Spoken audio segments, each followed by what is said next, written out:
जरा सा फासला रखना। जो दरिया समंदर से मिला दरिया नहीं रहता, जो दरिया समंदर से मिला। आपकी जोरदार तालियों के बीच में भाई साजन बालियान हमारे बीच में है मुजफ्फरनगर से। एक बार आपकी तालियां उठे भाई, हाथ से व्यंग्य के बहुत अच्छे कवि भाई साजन बालियान जी। सम्मानित मंच को नमन करता हूं। मेरे से सभी सीनियर ही लग रहे हैं मेरे को, और सीनियर है भी। और आप सभी को हाथ जोड़ के नमस्कार, प्रणाम और राम राम, ये तो जरूरी है।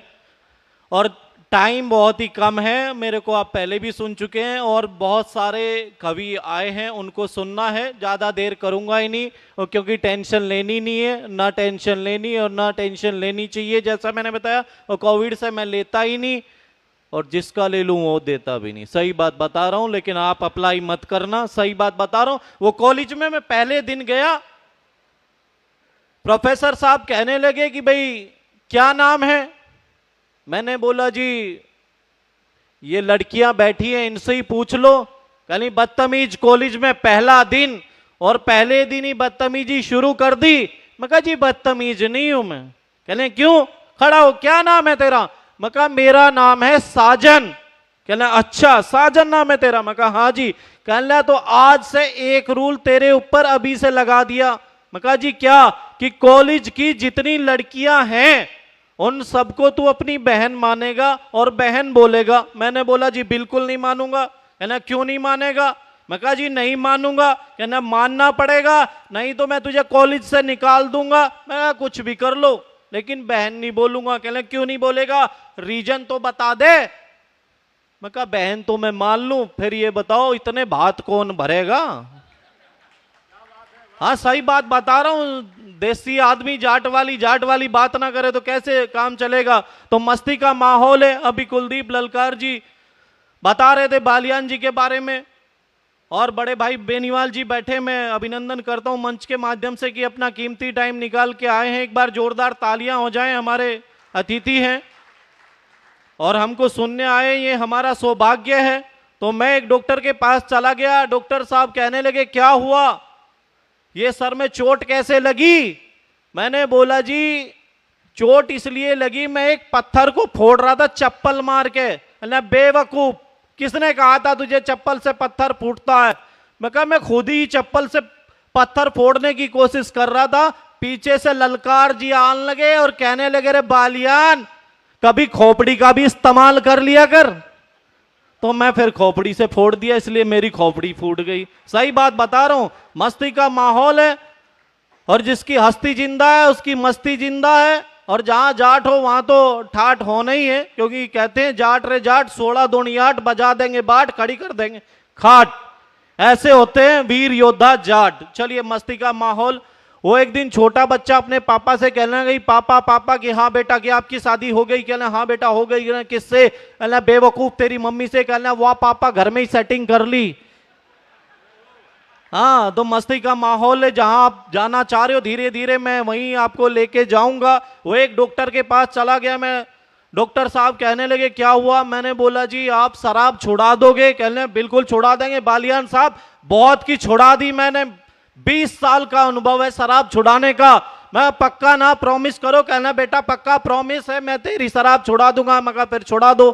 20 पेटी पुलिस ने पकड़ ली है। हाँ सही बात बता रहा हूं, मस्ती का माहौल है और मस्ती लेनी चाहिए।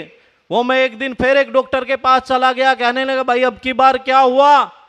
मैंने बोला भाई साहब मैं पीता हूं। कहना पीता है? मैं कहा हाँ जी। कहना फिर? मैं कहा आदत कैसे छुड़ाओगे? कहना जी ऐसा रीजन क्या है जो पीते हो? मैं कहा जी पीता नहीं, बस लोग जबरदस्ती पिला देते हैं। कहना अच्छा जबरदस्ती पिला देते हैं, और ये साथ में कौन है? मैं कहा जी ये रखा हुआ है जबरदस्ती करने के लिए। सही बात बता रहा हूं, मस्ती का माहौल है। वो एक दिन पत्नी मेरे को कहने लगी ए जी आप पूरे हिंदुस्तान में घूमते हो, जैसे बेनीवाल जी हमारे बड़े भाई ये विदेश तक घूमते हैं, वैसे विदेश का टूर तो आपने भी बहुत सारे लगा लिए होंगे। दोनों के लिए जोरदार तालियां हो जाएं, ऑस्ट्रेलिया, मेलबोर्न और पूरा हिंदुस्तान। तो मैं भी ऐसे ही हिंदुस्तान के कोने कोने में घूमा। रात में लेट पहुंचता हूं तो पत्नी रोज लड़ती है ए जी इतनी लेट आते हो, मेरे को कभी घुमाते नहीं। तो आप बिलीव करना, अब मरता क्या ना करता शादीशुदा आदमी हूं, मैंने कहने लगा चल तुझे अभी घुमा के लेके आऊंगा। पत्नी कहनी अच्छा जी चलो। तो मैं पत्नी को तुरंत रात को लेके घुमाने चला गया और सीधा शमशान घाट पहुंच गया। पत्नी कहने लगी कमबख्त यहां भी कोई लाता है? मगर बेवकूफ, यहां आने के लिए लोग मरते हैं, शुक्र कर मैं तेरे को जिंदा ही घुमा रहा हूं। वो एक दिन सुबह सुबह ससुर साहब का फोन आ गया, कहने क्या हुआ? मेरी बेटी की शादी करके खुश तो है ना? मगर ससुर जी अच्छी बात कर रहे हो, आपकी आदत गई नहीं है जले पे नमक छिड़कने की। तीसरे दिन पूछ लो कि मेरी बेटी के साथ शादी करके खुश तो है ना? मका जी कहना बेटा मैं दिल का हाल जानना चाह रहा हूं, शुक्र कर, ये देख तू तो मेरी बेटी को झेल रहा है, मैं तो उसकी मां को झेल रहा हूं 20 साल से 30 साल से, सही बात बता रहा हूं। तो मस्ती का माहौल है। एक दिन एक कवि सम्मेलन हो रहा था और मेरे जैसा कविता पढ़ रहा था, कहने लगा मेरे बाप ने कुत्ता पाला, मेरे बाप ने कुत्ता पाला, मेरे बाप ने कुत्ता पाला, मेरे बाप ने कुत्ता पाला। ऑडियंस ने ताली बजाई, बजाओ।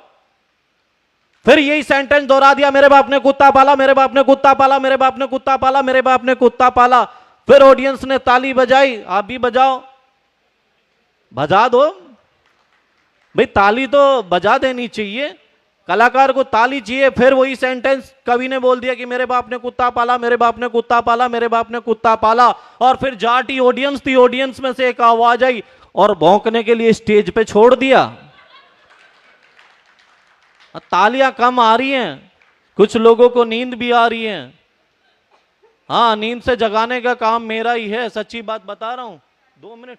तो मस्ती का माहौल है, मस्ती के साथ सुनते रहे। वो एक दिन मैं अपनी पत्नी से कहने लगा मैं ना एक फिल्म बना रहा हूं। कहले अच्छा जी आप फिल्म बना रहे हो, आप तो कवि हो। मैं स्क्रिप्ट भी करता हूं, फिल्म बना रहा हूं अब की बार। कहने वाह वेरी नाइस, ये तो बताओ हीरोइन किसको ले रहे हो? मैं बेवकूफ, हीरोइन भी मेरी तू ही है। कहनी वाह वेरी नाइस, सीन क्या है? मैं सीन भी कुछ नहीं है, तुझे धीरे धीरे पानी में जाना है। वो कहनी वाह very nice, this is my favourite act, लेकिन डार्लिंग ये बताओ मूवी का नाम क्या है? मैं कहा मूवी का नाम है गई भैंस पानी में। सही बात बता रहा हूं, मस्ती का माहौल है और मस्ती लेनी चाहिए। वो एक दिन एक छोटा बच्चा हिलवाई के पास चला गया, कहने लगा अंकल अंकल ये रसगुल्ले कैसे दिए? कहना बेटा रसगुल्ला दिया 10 का 1। और कहने लगा ये रस? कहना बेटा रस तो फ्री है। कहना फिर अंकल रसगुल्ले को मारो गोली, रसी पिलवाओ।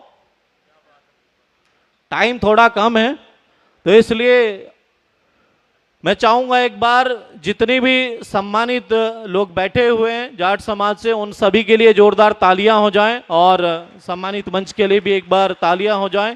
एक मैंने कविता लिखी थी कारगिल युद्ध में कि कान खोल के सुन ले तू पाकिस्तान के हुक्मरान, और कितने भी अजमल कसाब और बुरहान जैसे आतंकी जब जब कश्मीर और भारत में आएंगे, देश के वीर सैनिकों की गोली से कुत्ते की मौत मारे जाएंगे। और मजहबी हो गए कुछ नेता, वरना तेरी क्या औकात थी देश के वीर सैनिकों की गोली से एक एक आतंकवादी की मौत। याद कर तू 1971 को इंदिरा जी के एक आदेश को देश के वीर सैनिकों ने क्या कमाल कर दिखलाया था, और तेरी छाती पे बैठ बांग्लादेश बनाया था। भूल गया तू करगिल युद्ध को, देश की सेना के सामने घुटने टेक गिड़गिड़ाया था। माफ किया तब अटल बिहारी जी ने, तब तो तू बच पाया था। कान खोल के सुन ले तू पाकिस्तान के हुक्मरान, और आदेश दिया अगर सेना को लाहौर फतेह में देर नहीं, आदेश दिया अगर सेना को लाहौर फतेह में देर नहीं, और लहराएगा तिरंगा झंडा पाकिस्तान की हर गली चौराहे पर, लगता है वो दिन दूर नहीं। जय हिंद, जय भारत। बहुत बढ़िया भाई ने पाकिस्तान निपटाया।